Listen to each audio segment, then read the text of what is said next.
Olá pessoal, seja bem-vindo ao podcast Catalisadores, esse que é o nosso espaço para a gente conversar sobre missão, igreja, cultura. E eu estou muito feliz aí de poder abrir essa série com o professor Marcelo Dias, foi meu professor aí em 2005. Que prazer, viu? Que alegria, viu, Marcelo? A gente está junto para a gente debater algo que eu digo assim, que eu estava ansioso para a gente dialogar sobre isso, mas seja bem-vindo, é muito bom a gente passar essa temporada juntos aí. Muito obrigado pelo convite. Com certeza a gente vai explorar muitas coisas interessantes e, obviamente, sou apaixonado por esses tópicos aí dessa nossa temporada. Nossa, essa nossa temporada, pessoal, ela é uma temporada que tem, assim, já há um tempo já que eu tenho falado isso com o professor Marcelo, que tem a ver basicamente com a sua tese, né? Sua tese de doutorado. Nós vamos falar um pouco sobre como que a gente pode resgatar esse senso de movimento, principalmente dentro do contexto adventista, né? E eu queria até já saber, assim, baseado nisso, como é que surgiu qual foi o teu ímpeto, o que te motivou, levou para esse tema de discutir senso de movimento, né, ethos de movimento, DNA do movimento, para você achar a razão do movimento da sua vida como um todo e fazendo essa ligação com o contexto até brasileiro, né? Foi o teu tema, né? Então, foi uma trajetória interessante, porque aqueles que acompanharam a última temporada lembram que a gente comentou sobre a escassez de estudos nessa área que se aplicassem à igreja no Brasil. E quando houve a oportunidade de estudar e fazer uma pesquisa agora nessa área, então eu fiquei pensando que deveria haver uma contribuição para construir esse tipo de pensamento e reflexão, né, sobre igreja, missão no contexto brasileiro. Interessante. O primeiro sentimento da maioria das pessoas com quem eu conversava era assim, você vai pesquisar e propor um novo modelo de igreja, né? Mesmo porque algumas coisas estavam surgindo naquela época nesse sentido, propostas novas por outros colegas que tinham, inclusive, estudado e feito o mesmo programa doutoral. Interessante. Então tinha essa ideia, vamos propor algo novo? E o porquê disso? Porque havia já um consenso entre vários pastores de que alguma coisa não estava mais respondendo da maneira que a gente gostaria. É verdade. Alguma coisa na maneira de ser igreja mais costumeira não encontrava, não dialogava, não encontrava esse eco com as pessoas com quem a gente queria evangelizar, que a gente queria atender na comunidade, obviamente. Então, esse sentimento era assim, não, precisamos fazer algo diferente. Isso era meio consenso. No entanto, também na reflexão a gente percebeu que talvez a gente devesse considerar o que tinha sido feito até aquele momento. Isso é muito importante. Porque outras pessoas, quando a gente dialogava sobre a proposta de pesquisa, lembravam que o movimento adventista no Brasil, ele não pode ser descartado ou tido como um fracasso. Não tenha dúvida. Né? Em questão de 120 anos, a gente vai de 0 membros para, na época, aí, coisa como 1,5 milhão quase. Uhum. Então, como é que você vai dizer que é um fracasso? Não é um fracasso, é um movimento que demonstra algum tipo de vitalidade. Mas qual é o segredo desse sucesso e o que é que mudou, então, mais ultimamente, que agora pedia por renovação? Isso é que é legal. Então, esse era o panorama, assim, de uma forma geral. Então, a gente começou essa trajetória. Eu tive a convicção de que eu tinha um dever ali de analisar primeiro, entender o que é que tinha sido feito e destacar tudo de positivo que tinha acontecido na igreja. E daí depois a gente tinha a chance de dizer, olha, isso é positivo, vamos manter, vamos explorar mais. Esses pontos precisam ser alterados, modificados, relidos e assim por diante dentro do fazer igreja. Então, a gente vai fazer. Mas baseado nessa continuidade, baseado na nossa própria identidade e nas características singulares aí do movimento adventista no Brasil, de uma forma especial. Muito bom, muito bom. Eu acredito, Marcelo, que quem lê a tua pesquisa, pessoal, eu vou fazer o seguinte, eu vou colocar a tese do Marcelo aqui na descrição, tá bom? Para você ter acesso a esse conteúdo que é extraordinário. Não está em português ainda, né, Marcelo? Você está trabalhando para isso, né? Tá em inglês, mas você pede o dom do Espírito que ele vai te ajudar, tá bom? E mais algumas ferramentas da internet que podem te ajudar para você ter mais ou menos um vislumbre do que nós estamos falando. Nós vamos tirar esse momento nessa série aqui, Marcelo, para a gente discutir pelo menos os 3 primeiros capítulos né, da pesquisa, que eu acho que tem muito a ver com base, que é o que a gente quer, a proposta aqui do nosso podcast da base, trazer conteúdo de tal forma a gente ir construindo como se fosse uma escada nessa compreensão missiológica da missão. E talvez a tua pesquisa, eu acredito assim, quando eu já li mais de uma vez a tua pesquisa, ela sempre traz para mim esse olhar, amplia esse olhar a respeito da missão de Deus, mas também do movimento cristão como tendo a sua raiz em Jesus Cristo e como que constrói então um legado ao longo da história para você chegar também no movimento adventista e ter mais ou menos um padrão para que você comece a estabelecer um padrão de não somente de comportamento, mas de modo de vida, do jeito de ser, e daí está a razão de ser de ethos de movimento, né? O nome ethos de movimento, queria que você entrasse mais sobre isso também. Veja, o próximo passo na nossa trajetória, na nossa caminhada lá, foi o seguinte, eu vou analisar, então, o que aconteceu no movimento adventista. Claro. A partir dessa ótica da sua vitalidade missionária, né, principalmente. Acho que essa era a maneira como a gente queria abordar a história. Porque, obviamente, teria outras maneiras. Né? De uma maneira positiva, lógico, acima de tudo. Porque você pode analisar, por exemplo, desenvolvimento institucional da igreja ou questões doutrinárias, crises e desenvolvimentos doutrinários. Mas a nossa visão focava mais nesse aspecto da evangelização. Mas daí a outra pergunta foi a seguinte, então, mais ou menos temos a convicção de estudar a história, vamos analisar, mas baseado em quê? Esse é o negócio. Porque você precisa de indicadores para poder analisar essa trajetória. Naquela época, isso 2009, segundo semestre a gente começou essa trajetória, ainda a gente vivia os resquícios, principalmente no Brasil, da influência do movimento de crescimento de igreja. Que foi um movimento importante, foi um movimento que foi uma escada, durou né? aí uns 40 50 anos. E uma característica muito forte do movimento de crescimento de igreja é a ênfase no crescimento numérico. Exato. E também a não discussão do conceito de igreja.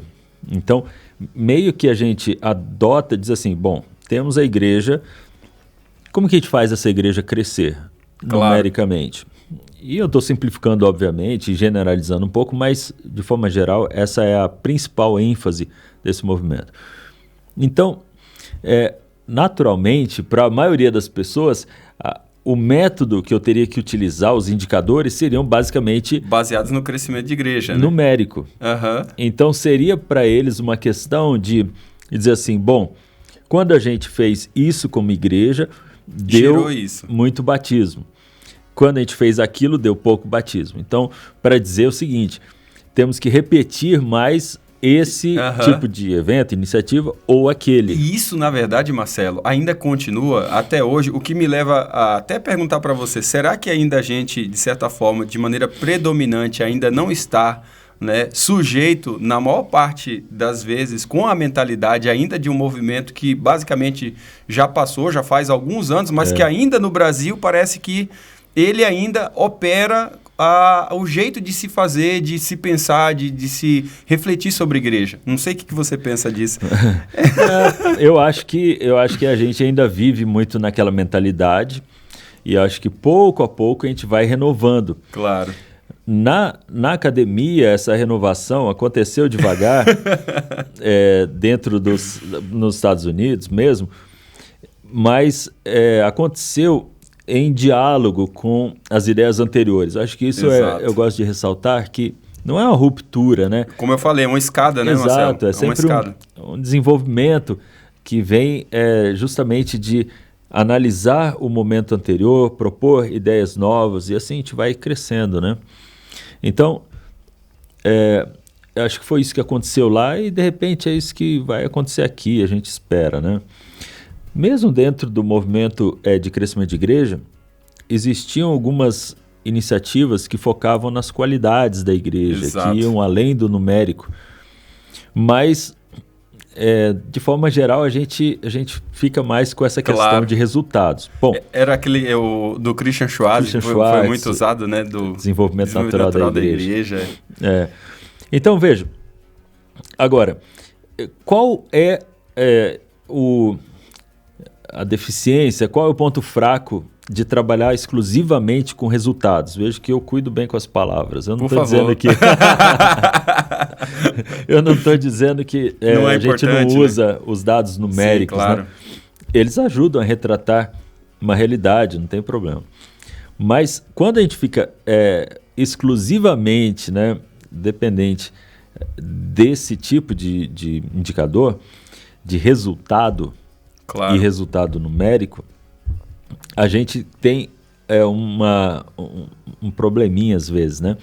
Que é o seguinte: a gente pode adotar aquela característica ou aquela mentalidade, melhor, de assim, qualquer coisa que leve àquele resultado é válido. Então, os meios... os fins justificam os meios, exatamente, né? Os meios são justificados por esses fins. Em outras palavras, e aí a gente viu os abusos na história também do nosso movimento.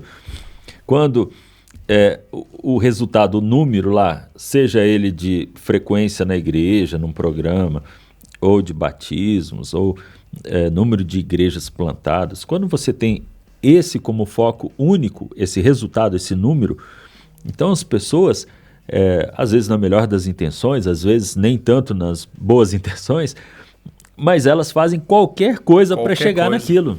Se utiliza de estratégias de outras áreas, inclusive, para explorar. O marketing talvez foi um dos mais explorados dentro desse contexto, né? Para a gente... Principalmente o movimento de crescimento de igreja, que é a loja de mercado, né? Você tem essa lógica de mapear o consumidor, então você cria mais ou menos aquele estereótipo e você investe tudo aquilo para você ter adesão, enfim. E daí a gente vai reconstruindo uma eclesiologia, uma doutrina da igreja a partir lá do consumidor. Isso pode gerar um problema no final, né? Então, o que acontece? Na lógica da fé cristã, a gente tem como base um pensamento que é quase oposto a esse. A gente entende que os princípios bíblicos, que a gente tem crenças fundamentais que nos orientam na nossa vida e que não importam as circunstâncias ou necessariamente o resultado, a gente se mantém fiel àqueles princípios. Não é isso?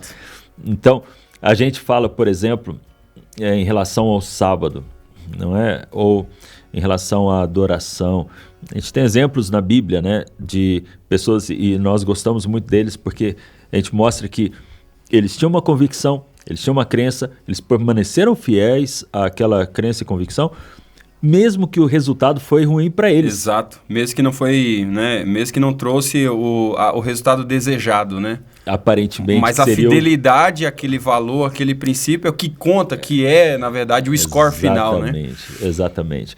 Então a gente tem que recuperar, eu acho, um pouco, e não é minha descoberta, é dentro dessa renovação do pensamento sobre igreja e missão, a gente tem que renovar esses valores. Então eu tenho que olhar para a Bíblia, identificar, e aí eu já estou contando a trajetória, né? Entender quais são esses valores, esses princípios, essa identidade. Muito legal. Para o povo de Deus, que não importa o resultado, entende? Esse resultado aos olhos humanos, de sucesso, etc. E a gente tem que ser fiel à nossa identidade.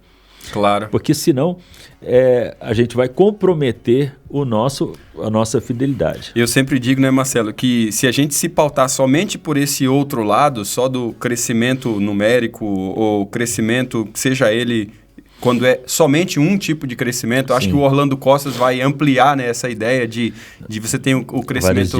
Várias dimensões do crescimento, não somente o crescimento numérico, mas o crescimento numérico faz parte, é uma delas. Mas até brinco o seguinte, se tu quer encher a igreja, tu não precisa nem de um pastor habilidoso. Tu pode contratar um marqueteiro aí, um marqueteiro top desses que a gente conhece aí, e ele vai entupir a igreja. Mas é isso que a gente quer? É isso que realmente corresponde a ser igreja, né? Então, a gente vai se preocupando com esses valores que são fundamentais da igreja. E por isso que eu gosto tanto da tua pesquisa, porque também não é uma apologia de levantar essas questões achando que isso também não vai dar resultado. Porque a história mostra que quando o movimento cristão ele também vive essas realidades, também existe crescimento numérico. Não é uma coisa assim, nós vamos só ser fiel aqui, independentemente, né? Tipo assim, a gente não pensa nada disso. Não, isso é como que uma consequência, né, Marcelo? Lógico. Só que ela vai se moldando de acordo com os impulsos, a ação do Espírito Santo e não de acordo com a nossa isso é muito interessante. Ação, né? Então, eu acho que isso vem a calhar com aquela ênfase renovada na soberania de Deus dentro do processo de missão. E se alguém tiver dúvida, pega o arquivo aqui do podcast para aprender um pouquinho sobre a missão de Deus, sobre o nosso papel na missão e lembrar dessa questão. Então, agora, é lógico que a gente tem um pressuposto que eu acho que é bíblico também, de que a expectativa, o anseio divino é de que todos os seus filhos o reconheçam como Senhor. Exato. E isso levaria essas pessoas a se juntarem ao povo de Deus. Não tenha dúvida. Não é? Então, a gente pode discutir as definições de cada uma dessas coisas e como que isso poderia ou não acontecer, mas assim, é claro, a gente acredita no poder de Deus, a gente acredita no convencimento do Espírito, a gente acredita no constrangimento do amor de Deus, não é? A gente acredita nesse anseio de Deus de resgatar e acolher todas as suas ovelhas, correto? Claro. Tudo isso é ensinado na Bíblia. Então, mas isso tudo tem que acontecer de acordo com a operação de Deus e nós sujeitos à sua operação, e não ao contrário, né? Alguns têm na história apontado que às vezes o Deus dos cristãos é um Deus muito pequeno, né? O Deus fica numa caixinha ali, entende? E os cristãos são muito grandes, né? Nós somos grandes. E é como se a gente controlasse, e agora a gente dissesse, ok, Deus, agora faz aqui uma coisa pra gente, né? Agora fica ali que a gente sabe o que a gente está fazendo. Está ocupado. Acho que aquela frase do A.W. Tozer, né, diz que se 95% das coisas que eram feitas na igreja primitiva dependia do Espírito Santo, só 5% dos discípulos. Hoje, 95% depende de nós e só 5% do Espírito. E talvez daí a gente vê, né, as diferenças. É igual aquele dia que chegaram para o imperador, né, para o bispo de Roma, né, dizer o seguinte, olha, a igreja agora já não pode mais dizer que não tem prata e nem ouro. Ao que o pregador falou, é verdade, mas o imperador falou para ele, né? Olha, a igreja agora já não pode mais dizer não tem prata e nem ouro. Sim. E ele retrucou e disse assim, é verdade, mas a igreja também já não pode mais dizer levanta-te e anda, né? Porque exatamente essa lógica, a gente vai perdendo esses elementos. Aí, Marcelo, vamos criar então um esboço daquilo que mais ou menos é a parte, principalmente que você vai trabalhar essa questão de recuperação para entender que valores são esses, que fundamentos são esses. O que você fez? Que rastreamento? Você pegou de início, foi para onde para então chegar basicamente dentro do contexto brasileiro, né? Sim. Então, o primeiro passo foi fazer um estudo bíblico histórico, buscando identificar na Bíblia esses fundamentos que determinam aí, né, a identidade, a essência do povo de Deus. Talvez tenha que mencionar duas coisas mais aqui. Uma delas é o seguinte, e a gente vai depois migrar para isso, mas especialmente para o nosso caso no Brasil,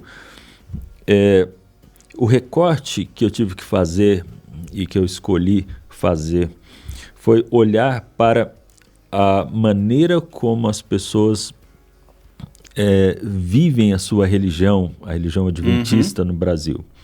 O aspecto prático da vivência, religião vivida.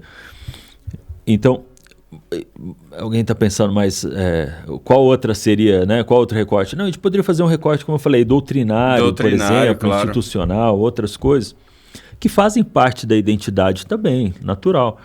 Mas, na minha percepção, e aí foi um pressuposto que eu assumi, a minha percepção, o diferencial da igreja no nosso contexto, pelo menos em relação a outras partes do mundo, não foi que a igreja no Brasil desenvolveu uma doutrina adventista diferente, entende? Não foi um conhecimento cognitivo que fez a igreja no Brasil se destacar.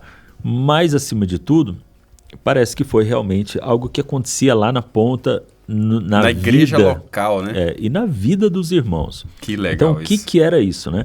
Então, quando a gente vai para a Bíblia agora, eu quero identificar esse tipo de coisa. Qual era a essência da prática, do modo de viver dessas pessoas, né? Depois a gente... Já no primeiro século, né? No período de Jesus, você está levantando, né? Então a gente vai até olhar um pouco antes, para a né? proposta de Cristo em si, e depois a gente vai detalhando isso vamos entrar nisso nas aqui, conversas, né? nas conversas aqui, claro. Depois a gente dá uma olhada em como isso se reflete em 3 momentos na história, e depois no movimento adventista.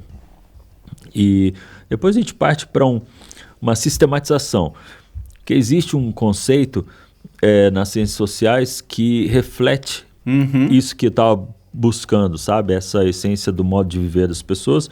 Então a gente vai conhecer um pouco esse conceito. Vamos conversar. E então estabelecer um modelo aí que a gente dialoga também com a literatura contemporânea. Muito bom. Aí na última parte a gente agora faz análise, porque agora a gente tem uma maneira de pensar, a gente tem um modelo para aplicar, daí a gente olha para a igreja no Brasil e faz esse exercício aí. Nossa, muito bom, pessoal. Você tem ideia do que vai ser essa série, esses episódios aqui?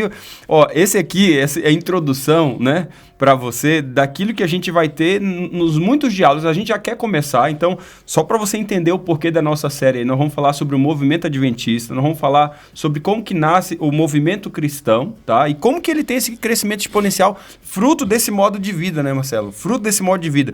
Você vai ter o resultado exponencial do crescimento, mas fruto desse DNA. O que faz esse povo ser assim?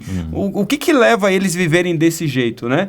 Então, a gente vai falar um pouco aí, tentar aí, quem sabe, no último episódio aí, Marcelo, dar um vislumbre dessa realidade um pouquinho brasileira aí, só para o pessoal aguçar a vontade de ir lá para a pesquisa, né? E a gente tem uma ideia do que vem pela frente. Então, eu gostaria já, Marcelo, a gente começar falando um pouquinho sobre essa questão da gente codificar esse crescimento, né? Basicamente, é isso que você está falando, que você fez na pesquisa, você está tentando decodificar o modus operandi da vivência daqueles que são seguidores de Jesus. E como que isso molda mais ou menos um padrão que vai sendo um padrão que dá base para todos os outros contextos ao longo da história e que chega no movimento adventista.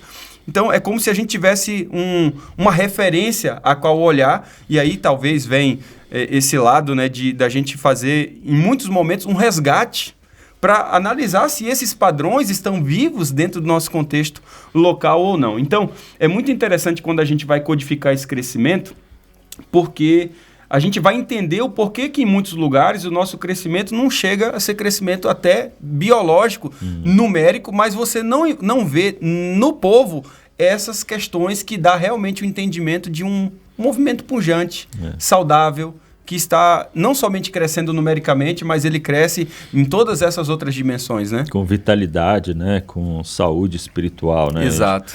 Então, e você mencionou algo interessante. Em última instância, realmente é isso que a gente vai também aplicar, né? Não é tanto a ideia de o que a gente vai mudar aqui simplesmente por mudar, mas então qualquer passo que a gente proponha para frente, até em termos de transformações, ressignificações, eles são, em primeiro lugar, um retorno. Um passo de resgate, né? Então, a gente volta, e volta onde, né? Volta a 20 anos, a 50 anos, volta a 200 anos, 150 anos. Não, a gente volta a Bíblia, né? Que é a nossa referência. Eu gosto disso porque talvez essa série aqui é um resgate de caminhos esquecidos, né? Se a gente vai dizer assim. Sim. Dizem que os antigos roubaram as nossas melhores ideias, Marcelo. A gente tá aqui dizendo, vamos fazer coisa nova. Não, sim, a gente, na verdade, quer resgatar muitas vezes caminhos esquecidos mesmo. Até porque, Marcelo, quando a gente não tem uma ideia clara a respeito da nossa história, a gente não tem raiz. E quando a gente não tem raiz, a gente pode ser deixado levar muito facilmente, porque a gente não tem um background da nossa história. O que, de certa forma, dificulta o nosso entendimento da nossa identidade. Porque quando a gente não consegue ver ao longo da nossa história aquilo que é único em nós também, isso faz a gente perder a realidade de quem nós somos. Então a gente é qualquer pessoa para qualquer contexto, entendeu? E na teologia adventista a gente tem um outro conceito, e veja que a gente já mencionou várias coisas aqui, que são pequenos blocos que formam esse chão, sabe, esse fundamento para esse tipo de estudo. Então, a gente entende que o povo de Deus, na história, ou até como a gente trabalha no movimento adventista, o remanescente, né, que é o povo de Deus, que permanece fiel, não é? Então, esse povo, ele é sempre fiel a Deus, não importa em que momento da história ou em que geografia tenha vivido. Por que ele é fiel a Deus? Ele é fiel a Deus nas suas crenças, no seu relacionamento com Deus, naquilo que nunca mudou. Por isso que é interessante a gente resgatar, e existe um objeto ali para ser compreendido, porque se o povo de Deus manteve aí alguma coisa da sua identidade, não é? Em todos esses momentos, o remanescente, que sempre existiu. É claro. O que é isso? Tem alguma coisa que existe os une, aí, né? Exatamente. Tem alguma coisa que move eles ao longo de toda a história a manter algo para que eles cheguem nesse ponto, né? Sejam sempre considerados esse povo fiel a Deus. E daí eu já vou ter que chamar a atenção aqui e provocar, quem sabe, aquele que nos acompanha, porque é o seguinte, já vou dizer de cara, não foi o tipo de roupa, não foi o tipo de música, não foi os seus hábitos, não foi isso que foi compartilhado. Sim, claro. Porque alguém no primeiro século, alguém no quinto século, primeiro século na Palestina, quinto século na Irlanda, 12º século na Europa, enfim, em qualquer momento desse, eles tinham costumes e culturas completamente diferentes. Exato. Mas existia algo, né, que os unia algo aí, e não era isso. E não é isso, claramente não é isso. Isso aqui já é um ponto. Bem, eu não vou explicar, acho que o seu comentário por si só já é suficiente. Não, mas é um chamado para a gente ir nas questões realmente profundas, nas questões que realmente importam ao cristianismo. Não estou falando que isso não importa, que isso não é importante, principalmente dentro do nosso contexto. Eu estou falando que não, você está falando que não era isso que realmente era o legado que se perpetuava diante dos contextos culturais para chegar então nessa questão desse movimento. Eu acho interessante isso que o Marcelo está trazendo aqui, porque eu acredito que a gente entender esse impulso de movimento, porque a gente está vendo um movimento aqui.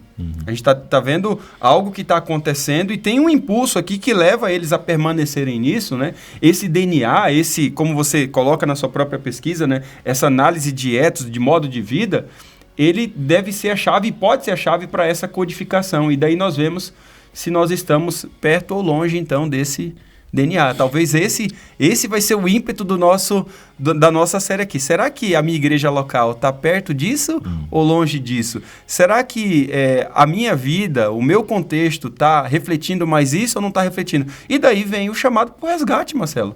Né? Daí vem o chamado para a gente voltar para esses caminhos esquecidos.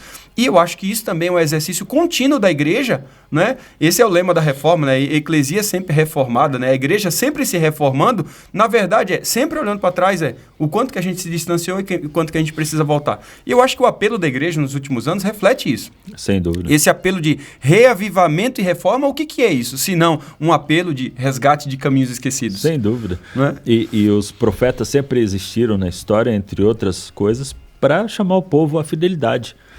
Então, isso é natural, né? Porque o pecado vai nos afastando desse ideal divino e a gente tem agora sempre a responsabilidade de estar sendo reavivado, de voltar para esse ideal. Mas eu acho que nem sempre a gente sabe qual é esse modelo, essa matriz que a gente precisa resgatar. Principalmente em momentos de tanta diversidade cultural, onde deixa, às vezes, a liderança da igreja, os pastores, enfim, todos nós, um pouco confusos, assim. Porque o que a gente está vendo é tão plural e a gente só vê a ponta do iceberg, né? Então, a gente não consegue realmente entender se aquilo reflete essa matriz. Então, 2 problemas. Será que a gente conhece a matriz? Segundo, a gente consegue olhar além, né, da superfície para entender o que está acontecendo lá dentro. Isso é tão interessante, Marcelo, porque se a gente conhece a matriz, talvez vai ficar muito mais fácil a gente dialogar com todas as gerações daquilo que é básico, que todas as gerações vão, de certa forma, entender como algo realmente que a gente precisa levar em consideração para a nossa vivência como movimento. E é possível de que nós estejamos brigando sobre as peculiaridades das gerações do alfabeto, né? Que já tem até o Z agora, né? Sim. Não, tem na verdade até, acho que já o Y também, já está no W quase aí.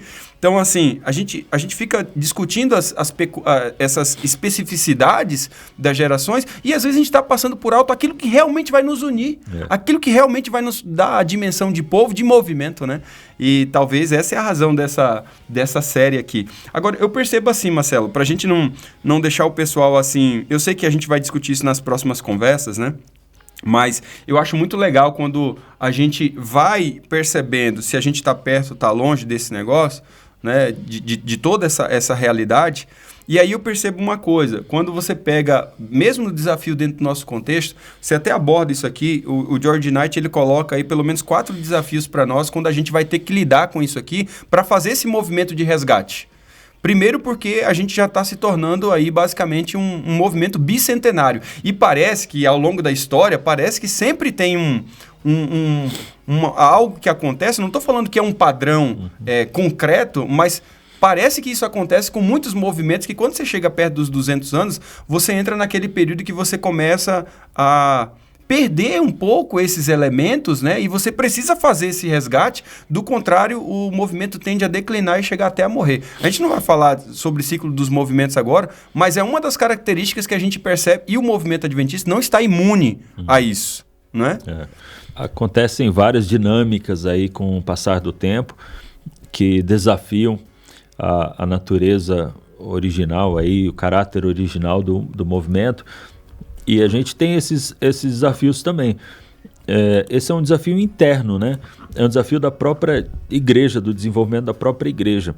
A gente tem desafios que são externos, e é interessante que a gente geralmente foca mais neles. A gente se sente mais confortável para dizer assim, a secularização, né, está afetando a igreja. Pós-modernidade. A pós-modernidade. Enfim, daí a gente elege espectros políticos, ideológicos, sociais. Não, eles é que estão destruindo a igreja. E a gente tem que realmente dialogar e entender o que está acontecendo ao nosso redor. E por isso até no estudo eu digo que sim, existe todo um panorama mundial ao qual nós estamos aí submetidos. Depois existe um panorama nacional. O Brasil também é um país suas que especificidades, né? E tem uma dinâmica. Tido uma dinâmica muito, muito viva nesses 120 anos. A gente não pensa muito nisso, mas a gente passou por momentos diferentes, socialmente falando, e a igreja vai navegando o seu próprio contexto, não tem como fugir disso. Mas existe esse desafio interno também da organização adventista, tem a ver com o passar do tempo e a maneira de lidar com seus contextos, seu contexto, com as suas crenças, com a sua história, com a sua tradição e assim por diante, né? Algo que é fundamental em qualquer movimento, para ele perdurar, ele precisa ser capaz de comunicar bem a sua essência para a próxima geração. Nossa, isso é muito forte. Isso que você está trazendo é muito forte, porque se a gente perde esse time do diálogo ou essa oportunidade, morre o movimento, ou tende a morrer nas próximas gerações seguintes logo. E esse é um apelo que eu vejo muito aí, Marcelo, a gente falando de novas gerações, né? Mas o chamado aqui é para comunicar essa essência e criar esse diálogo de tal forma que a gente consiga ver essa geração assumindo a liderança e, ao mesmo tempo, esse ímpeto dessa matriz viva de tal forma que a gente possa manter e ver um movimento continuado, né? É isso. Existe essa frase, né, que qualquer movimento ele está a uma geração de ser extinto. Nossa, né? Isso é muito forte. Porque veja, a gente tem mais de uma dinâmica simultânea. E justamente o movimento de crescimento de igreja falava isso, né?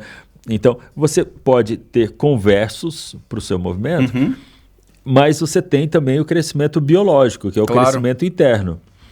E tem várias religiões, vários movimentos ao redor do mundo que são muito mais baseados no biológico, na dinâmica biológica, do que na dimensão evangelizadora.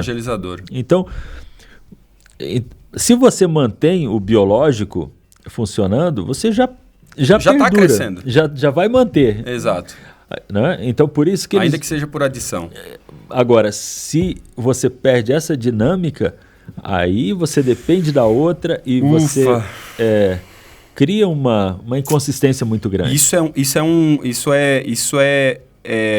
que a gente está conversando aqui é passivo de muita seriedade nesse diálogo aqui, porque quando a gente percebe de que, na verdade, a gente tem metade dos nossos membros numa faixa etária de 10 anos, metade é todo mundo novo, a gente começa a se preocupar. Isso mostra que nós estamos tendo dificuldade até com o crescimento biológico, você está entendendo? Exatamente. Se nós estamos tendo dificuldade até com o crescimento biológico, a gente tem que parar para pensar o que está acontecendo, o que está faltando, o que desse movimento, que sempre foi um movimento crescente, exponencial, está, de certa forma, tá sangrando nesse momento, talvez seja por falta desses elementos. E enquanto que a gente fica perdurando, sabe, Marcelo? Muitas vezes em questões que é para dar o nosso outro tipo de crescimento e o básico que deveria ser principalmente para garantir está sendo perdido.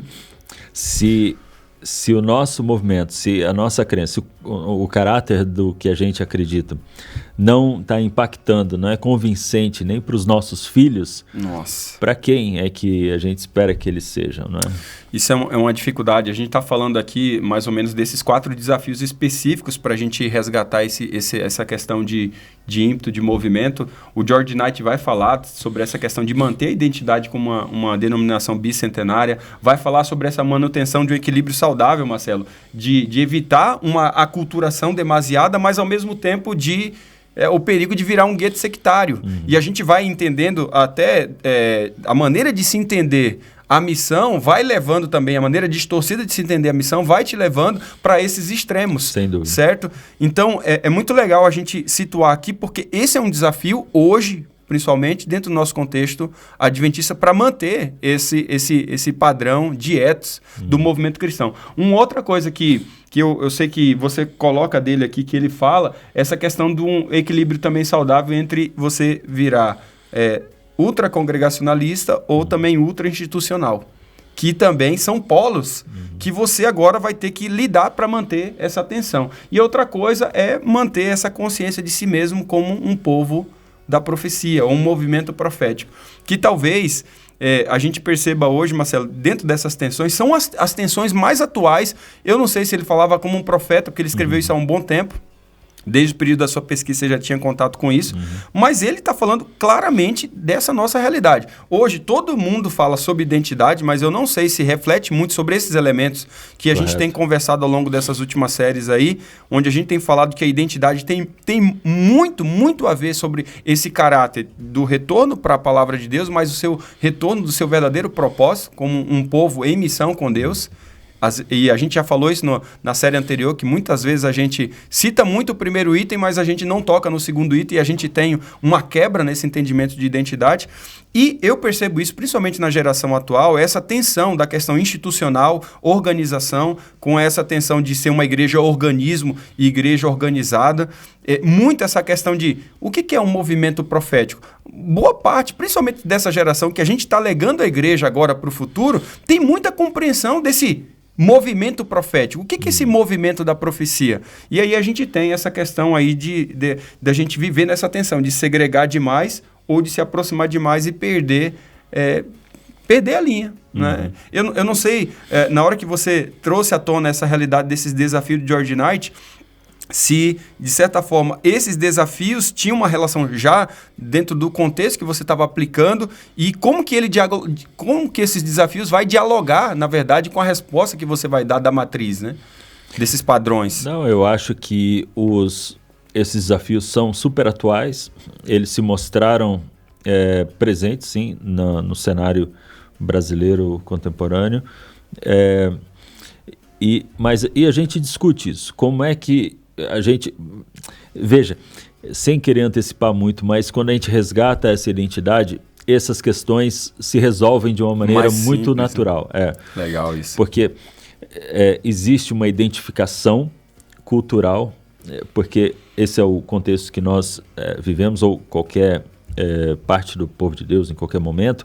Então, existe identificação, mas claramente a proposta bíblica é para um reino que não é o reino do mundo, e esse reino, ele tem os seus valores, não é? Claro. Que são os valores que se alinham com o caráter de Deus. Excelente. Então, vai gerar uma necessidade de transformação, uma necessidade de uma voz profética.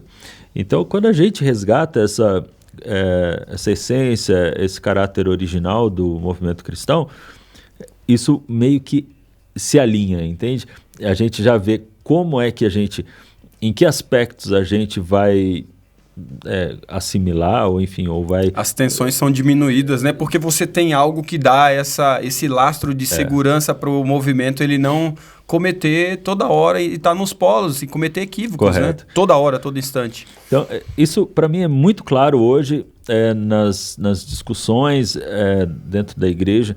Então, essa polarização, essa preocupação em não perder a identidade, eu acho que ela é válida, mas o que a gente percebe é que a resposta para essa preocupação é que ela não está sendo satisfatória, e ela realmente não é, na maioria das vezes, porque ela foca naquilo que não é a essência e gera um atrito onde não tem que haver o atrito. Em vez de gerar essa tensão, essa confrontação nos elementos que deveriam ser confrontados. Eu sempre falo isso aqui no meu contexto, de que a gente sempre tende a achar de que o movimento adventista é um movimento de restauração unicamente doutrinal.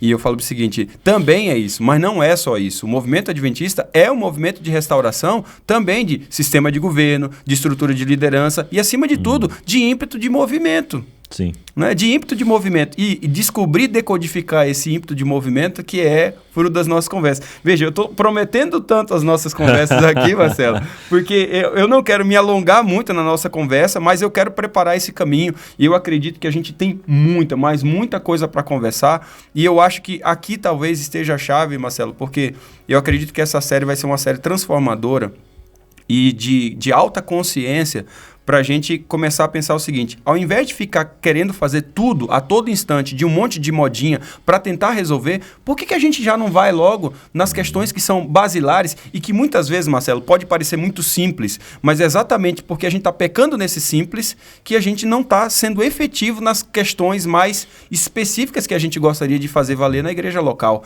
Então, a gente fala aí de muitos colegas que, não, mas isso aí é básico e tal, mas tenta viver na essência desse básico, tenta trazer à tona, e quando a gente falou na série anterior, né, sobre essa questão da Missio Dei, entender a soberania divina, entender as motivações da missão, o quanto que isso é importante para você dar base para aquilo que você vai resgatar, para você ter uma igreja com muito mais vitalidade e que não seja refém a todo instante de modelos pré-fabricados, não seja refém a todo instante de modismo, que você consiga ver a evolução ao longo da história de um movimento que está cada vez mais amadurecendo, mas você tem uma base, você tem uma referência, sempre que algo aparecer, opa, como é que isso está diante da referência? Como é que eu posso utilizar? E é isso que nos dá abertura, Marcelo, para a gente também olhar outros contextos e não ser tão ufanista e perceber Deus também agindo dentro desse contexto da sua graça comum, Ele trabalhando e perceber ao longo da história como esse movimento, esse chamado de Deus alcança a nós e alcança muitas outras pessoas também. É verdade. Eu acho que a gente continua enxergando essa tendência aos modismos, né? Então, nessa no discurso de restaurar a essência, a identidade. Então, a gente vê lá, o pessoal trocou o horário de determinado programa, né?